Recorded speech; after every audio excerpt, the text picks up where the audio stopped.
ഒരിക്കലും അതൊരു തെറ്റാണെന്ന് ഒരാൾക്കും പറയാൻ പറ്റില്ല. ഒരാൾക്കൊരു സർക്കാർ ഒരു സംവിധാനം കൊടുക്കുന്ന ഒരു തെറ്റാണെന്ന് നമുക്ക് ഒരിക്കലും പറയാൻ പറ്റില്ല. അതേസമയം അതിന്റെ പ്രായോഗികതയെക്കുറിച്ചാണ് നമ്മൾ പറയുന്നത്. പരിപാടി നല്ല പരിപാടി തന്നെയാണ്. പക്ഷെ പ്രായോഗികത എന്ന് പറയുന്നത് ഞാൻ മനസ്സിലാക്കുന്നത് പ്രൈവറ്റ് ബസ് വ്യവസായത്തെ ബാധിക്കുമോ എന്നുള്ളൊരു പ്രശ്നമാണ്.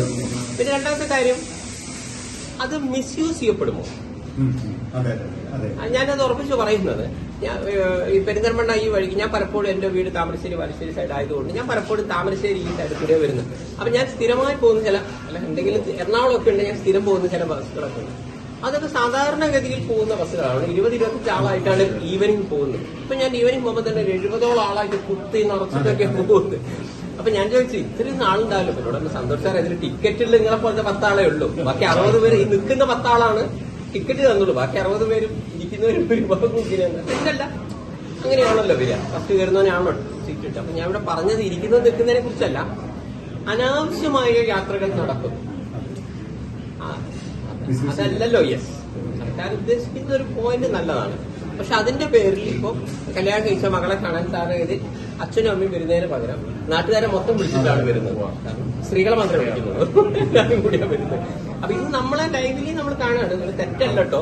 കാരണം ഞാനൊരാളോട് ചോദിച്ചു, വേണം ഇതൊക്കെ എത്ര കാലത്തേക്കാണ് അറിയില്ല, കിട്ടുന്നത് മാക്സിമം യൂട്ടിലൈസ് ചെയ്യുന്നതല്ലേ നല്ലതെന്ന് ചോദിച്ചിട്ടുണ്ട്. അതും ഒരു പോയിന്റ് ആണ്. 2-3 മാസം കഴിഞ്ഞാൽ നിൽക്കും. അപ്പൊ ഇപ്പൊ തന്നെ മാക്സിമം അതിനെ യൂട്ടിലൈസ് ചെയ്യാം എന്ന് പറയും. അപ്പൊ ഇത് നമ്മളുടെ മനസ്സിലുള്ളത് കൊണ്ടാണ്. രണ്ടത് തെറ്റെന്നല്ല ഞാൻ പറയുന്നത്, നല്ല കാര്യമാണ്. പക്ഷെ അത് ആവശ്യക്കാരനെ കൊടുത്തിരുന്നെങ്കിൽ, ഇപ്പൊ ആവശ്യക്കാരനും അനാവശ്യമായിട്ടുള്ള ആളുകളും, അതായത് വെറുതെ ഒന്ന് വയനാട് കാണാൻ, വെറുതെ ഒന്ന് മൂന്നാറ് കാണാൻ എന്ന് പറയുമ്പോൾ എന്ത് സംഭവിക്കുന്നത്, നമ്മൾ ആവശ്യക്കാരൻ ഈ വഴിക്ക് പോകുമ്പോൾ നമ്മൾ നിന്ന് പോകേണ്ട ഒരവസ്ഥയിൽ ഈ അനാവശ്യമായി ഇരിക്കുന്നവർ ഇരിക്കേറ്റ് ചെയ്യുന്നു എന്ന് പറയുന്നൊരു പ്രശ്നമല്ല. അത് അവരെ നിർത്താൻ വേണ്ടി പറഞ്ഞതല്ല. അപ്പൊ ഇതുമായി ബന്ധപ്പെട്ടിട്ടാണ് ഞാനൊരു അതിന്റെ ഒരു ചർച്ച നടക്കുന്നുണ്ട്. പക്ഷെ 100% ഞാനത് ആളുകളോട് ചോദിക്കുന്നു, ഇങ്ങനെ ഒരു പ്രമേയം.